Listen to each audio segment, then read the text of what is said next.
Hi, Diane, and I'm back again. And this is another part of the feminine energy integration section that I think is so super important for we as daters. It is so easy for us to become a little bit more masculine during the day if we're a boss, if we're trying to sell to people, if we're having to plan, if we're having to execute. I realize that sounds a little bit sexist, but stick with me because historically those have been male centered, energetic type things. So, what I'm going to do here, just stick with me. I am going to show you um, the yin and yang of everything. Okay, so here we see a yin and yang. This is a piece of art that I got off the internet, and let's talk about it. As you can see, this is an ancient Chinese symbol. Kind of looks like two fish in a circle, and how they are perfectly balanced. The white with the black, and these what look like eyes. There's more black, more white, more black. I mean, more white there, and in this case, red, but black would suffice as too. And that shows like the infinite possibilities of male and female. Now, traditionally, feminine energy is yin. What do we mean by yin? It's dark, it's cool, it's still.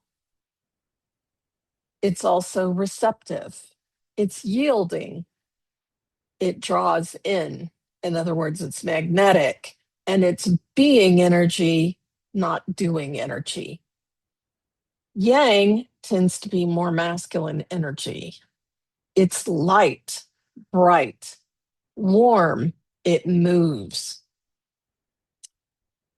It's also active and it's initiating.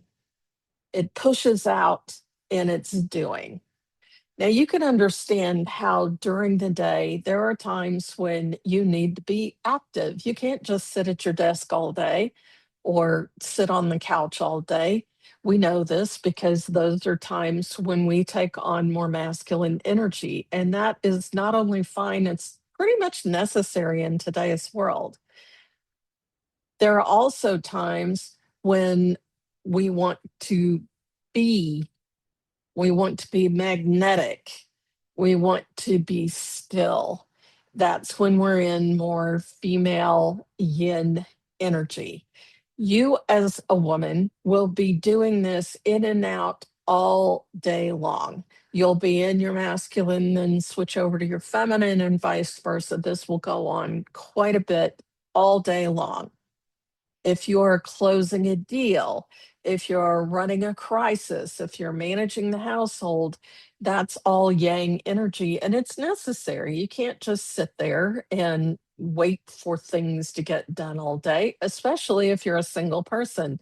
You have to be in that yang energy. If you need to be more nurturing, you're more nurturing a friend or your child, or you're savoring a meal, you're being moved by something beautiful, that's more yin.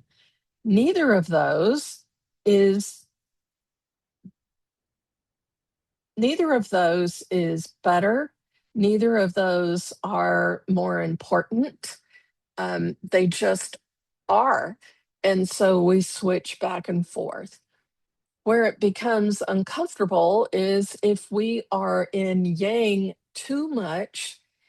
Yang and yang, if the guy has yang energy, yang and yang don't mix. They just don't mix at all. It takes yin and yang to mix, or yin and yang to mix. And if you're a woman who is particularly looking for a masculine man, then you're probably looking for somebody who is overall yang. Now, he could be sick sometime, and then he's going to be more in his yin energy. He may be painting a picture, and that will maybe put him more in his yin self. Again, this is not bad. It's just that it changes all day. And that's why I wanted to explain yin and yang. And when I say feminine energy integration, what I'm trying to say here is that there are times in the day where, as I've said, we need to be in yang energy, but it helps so much if we can get to the point where we are actively becoming yin, that we practice our yinness, if that's such a word. Anyway, there will be more in the next section.